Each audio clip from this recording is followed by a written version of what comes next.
ಸುದ್ದಿಗೊಂದು ಕಾರ್ಯಕ್ರಮಕ್ಕೆ ಸ್ವಾಗತ. ನಾನು ಅರಫಾ ಮಂಚಿ. ಇವತ್ತು ನಮ್ಮ ಜೊತೆ ಮಾತಾಡ್ತಿರುವವರು ಶಾ ಜಮೀರ್ ಅವರು, JDS ನ ರಾಜ್ಯ ಸಂಘಟನಾ ಕಾರ್ಯದರ್ಶಿ.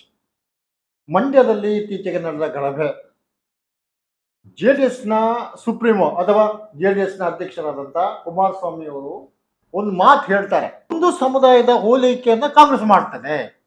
ನೋಡಿ, ನಿಜಕ್ಕೂ ಅದನ್ನು ನಾನು ಒಪ್ಕೊಳ್ಳೋದಿಲ್ಲ.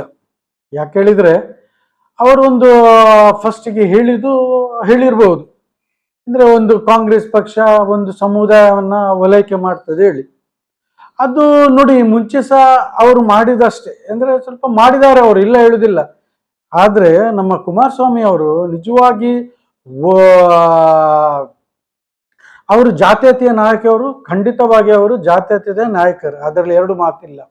ಯಾಕೆ ಹೇಳಿದ್ರೆ, ಮುಂಚೆ ಸಹ ಈ ಸಮುದಾಯಕ್ಕೆ ಅವರು ಮಾಡಿದಷ್ಟು ಒಂದು ಹೋರಾಟ, ನಮ್ಮ ಸಮುದಾಯದ ಕೊಟ್ಟಂತ ಹೋರಾಟ ಉಂಟಲ್ಲ, ಅದು ಅಷ್ಟಿಷ್ಟಲ್ಲ. ಉದಾಹರಣೆಗೆ ನಮ್ಮ ಈ ದಕ್ಷಿಣ ಕನ್ನಡ ಜಿಲ್ಲೆಯಲ್ಲಿ ಈ ಇಲೆಕ್ಷನ್ನಿನ ಮುಂಚೆ ಯಾವ ರೀತಿಯ ಇಲ್ಲಿಯ ಒಂದು ವಾತಾವರಣವಿತ್ತು ಅದೆಲ್ಲ ನಿಮ್ಗೆಲ್ಲ ಗೊತ್ತಿದ್ದ ವಿಷಯ.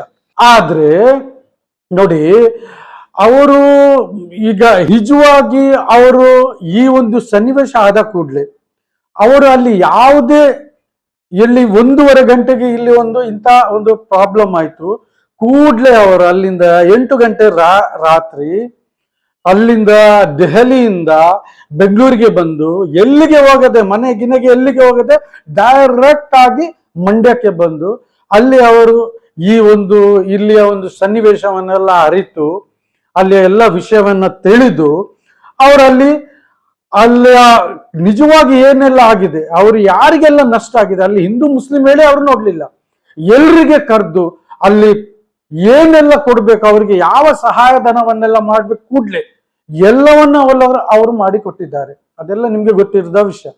ಒಂದು ವೇಳೆ ಅವರು, ನಾನಿವತ್ತು ಎಷ್ಟೇ ಹೇಳುದು ನಿಮ್ಗೆ, ಯಾಕೆ ಹೇಳಿದ್ರೆ ಅವರು ಜಾತ್ಯತೀಯ ನಾಯಕರು, ಅದರಲ್ಲಿ ಎರಡು ಮಾತಿಲ್ಲ. ಹಾಗೆ ನೋಡಿ, ಇಲ್ಲಿ ಏನಾಗಿದೆ ಹೇಳಿದ್ರೆ, ನಾನು ಹೇಳ್ತೇನೆ, ಇಲ್ಲಿ ಇದು ಕಾಂಗ್ರೆಸ್ ಸರ್ಕಾರದ ವೈಫಲ್ಯ. ಯಾಕೆ ಹೇಳಿದ್ರೆ, ಅವರು ಅದನ್ನು ನಿಭಾಯಿಸುವಲ್ಲಿ ಅವರು ಅಸಮರ್ಥರಾಗಿದ್ದಾರೆ. ಯಾಕೆ ಹೇಳಿದ್ರೆ ನೋಡಿ, ಇವತ್ತಿನ ಗೃಹ ಸಚಿವರು ಇವರು 1-2 ಸಲ ಅಲ್ಲ 3 ಸಲ ಇವರು ಗೃಹ ಸಚಿವರು ಆಗಿದ್ದಾರೆ. ಅದರವರಿಗೆ ಎಲ್ಲ ರೀತಿಯ ಅನುಭವ ಉಂಟು. ಆದ್ರಿಂದ ಇವರು ಈಗ ಮುಂದಕ್ಕೆ ನಾನು ಏನ್ ಹೇಳ್ತೇನೆ, ಇವರು ಇಲ್ಲಿ ಹಿಂದೂ ಮುಸ್ಲಿಂ ಹೇಳಿ ನೋಡುದು ಬೇಡ. ಯಾರು ಕಾನೂನನ್ನ ಕೈಗೆ ತಗೊಂಡಿದ್ದಾರೆ, ಹಿಂದೂ ಆಗ್ಲಿ ಮುಸ್ಲಿಂ ಆಗಲಿ, ಅವರಿಗೆ ಕಾನೂನನ್ನ ಕೈಗೆ ತಗೊಂಡವರಿಗೆ ಅವರು ಸರಿಯಾದ ಇದನ್ನ ಕೊಡ್ಬೇಕು, ಅವರಿಗೆ ಅದರ ಆಗ್ಬೇಕು, ಶಿಕ್ಷೆ ಕೊಡ್ಲೇಬೇಕು. ಅದರಲ್ಲಿ ಎರಡು ಮಾತಿಲ್ಲ. ಇಲ್ಲಿ ಕಾಂಗ್ರೆಸ್ ಪಕ್ಷದ ವೈಫಲ್ಯದಿಂದ ಇಂಥ ಅವಸ್ಥೆಗೆ ಕಾರಣವಾಗಿದೆ ಅಷ್ಟೇ. ಹಾಗಿದ್ರೆ ಇಲ್ಲಿ ಮಂಡ್ಯದ ಜನತೆ, ಸರ್ವಧರ್ಮೀಯರಿಗೆ ನೀವು ಏನನ್ನು ಹೇಳಬಯಸ್ತೀರಿ? ನೋಡಿ, ಇಲ್ಲಿ ಸರ್ಕಾರದ ವೈಫಲ್ಯವೇ ಮುಖ್ಯವಾಗಿ ಕಾರಣ. ಆಮೇಲೆ ನಾನು ಈ ಮಂಡ್ಯ ಜಿಲ್ಲೆಗೆ ನಾನು ಕಿವಿ ಮಾತನ್ನ ಹೇಳ್ತೇನೆ. ಯಾಕೆ ಹೇಳಿದ್ರೆ ನೋಡಿ, ಮಂಡ್ಯ ಜಿಲ್ಲೆ ನಮ್ಮ ಕರ್ನಾಟಕ ರಾಜ್ಯದಲ್ಲಿ ಈ ಜಿಲ್ಲೆ ರೈತರ ಚಳವಳಿಗೆ ಇದಾದಂತಹ ಜಿಲ್ಲೆ. ಅಲ್ಲಿ ರೈತರಿಗೆ ಏನಾದ್ರೂ ತೊಂದರೆ ಆದಲ್ಲಿ ಮೊದಲು ಎದ್ದು ಬರುವಂತಹ ಜಿಲ್ಲೆ ಹೇಳಿದ್ರೆ ಅಲ್ಲಿಯ ರೈತರು. ಆದ್ರಿಂದ ನಾನು ಮಂಡ್ಯದ ಜಿಲ್ಲೆಯ ಜನರಿಗೆ ನಾನು ವಿಶೇಷವಾಗಿ ನಾನು ಹೇಳ್ತಿದ್ದೇನೆ ಹೇಳಿದ್ರೆ, ನೋಡಿ, ಇವತ್ತು ನಿಮ್ಗೆ ನಮ್ಮ ಕೇಂದ್ರದಲ್ಲಿ ನಿಮ್ದೇ ಸಂಸದರಾದಂತಹ ಮಾನ್ಯ HD ಕುಮಾರಸ್ವಾಮಿ ಅವರು ಉಕ್ಕು ಮತ್ತು ಬೃಹತ್ ಕೈಗಾರಿಕೆ ಸಚಿವರಾಗಿದ್ದಾರೆ. ನಾನು ಮಂಡ್ಯದ ಜನರಿಗೆ ನಾನು ಹೇಳ್ತಾ ಇದ್ದೇನೆ, ದಯಮಾಡಿ ನೀವು ಇಲ್ಲಿ ರೈತರ ಇದಿರುವಂತಹ ಜಿಲ್ಲೆಯಲ್ಲಿ ನೀವು ಅಲ್ಲಿಯ ಇದನ್ನ ಡೈವರ್ಟ್ ಮಾಡಬೇಡಿ. ಯಾಕೆ ಹೇಳಿದ್ರೆ ನೋಡಿ, ಇವತ್ತು ನೀವು ಅದನ್ನ ಈ ಕೋಮು ಗಲಭೆಗೆ ಇದನ್ನ ಮಾಡ್ಕೊಂಡ್ರೆ ನಿಮ್ಮ ಜಿಲ್ಲೆಗೆ ನಷ್ಟ ಆಗುದು. ಯಾಕೆ ಹೇಳಿದ್ರೆ ಇವತ್ತು ನೀವು ದಕ್ಷಿಣ ಕನ್ನಡ ಜಿಲ್ಲೆಯನ್ನ ನೋಡ್ತಿದ್ದೀರಿ. ನೋಡಿ, ದಕ್ಷಿಣ ಕನ್ನಡ ಜಿಲ್ಲೆಯಲ್ಲಿ ಏನಿಲ್ಲ ಹೇಳಿ, ಪ್ರತಿ ಸವಲತ್ತಲ್ಲಿದೆ. ನಿಮ್ಗೆ ಅಂತಾರಾಷ್ಟ್ರೀಯ ವಿಮಾನ ನಿಲ್ದಾಣ ಇದೆ, ಅಂತಾರಾಷ್ಟ್ರೀಯ ಮಟ್ಟದ ಬಂದರು ಇದೆ, ಕಾರ್ಮಿಕ ವರ್ಗ ಇದೆ. ಇವತ್ತು ಶಿಕ್ಷಣ ಕ್ಷೇತ್ರದಲ್ಲಿ ಭಾರತದಲ್ಲಿಯೇ ಪ್ರಥಮ, ಅದೆಲ್ಲ ಗೊತ್ತಿದೆ ನಿಮ್ಗೆ. ಇಷ್ಟೆಲ್ಲ ಇದ್ದು ನಮ್ಗೆ ಹೊರಗಿನ ದೇಶದಿಂದ ಇವತ್ತು ನಮ್ಮ ಇಲ್ಲಿ ಬಂದು ಯಾರು ಸಹ ಹಣ ಆಗ್ಲಿಕ್ಕೆ ರೆಡಿ ಇಲ್ಲ. ಯಾಕೆ ಕಾರಣ?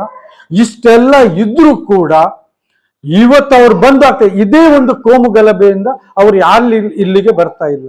ನೋಡಿ, ಇಲ್ಲಿಗೆ ಬರದೇ ಇದ್ದ ಕಾರಣ ನಮ್ಗೆ ಎಷ್ಟು ನಷ್ಟ ಆಗಿತ್ತು, ನಮ್ಮ ಇಲ್ಲಿಯ ಜನರಿಗೆ ಎಷ್ಟು ನಷ್ಟ ಆಗ್ತದೆ, ಅದನ್ನು ನೀವು ತಿಳುವಳಿಕೆ ಮಾಡಿಕೊಳ್ಳಿ. ಆದ್ರಿಂದ ರೈತರ ಚಳವಳಿಗೆ ಒಂದು ಮುಖ್ಯವಾದಂತಹ ಒಂದು ಜಿಲ್ಲೆಯನ್ನ ನೀವು ಅದನ್ನ ಡೈವರ್ಟ್ ಮಾಡಿ ಕೋಮು ಗಲಭೆಗೆ ಎಲ್ಲ ಮಾಡಿಕೊಂಡು ಈ ಜಿಲ್ಲೆಯನ್ನ ಹಾಳು ಮಾಡಬೇಡಿ.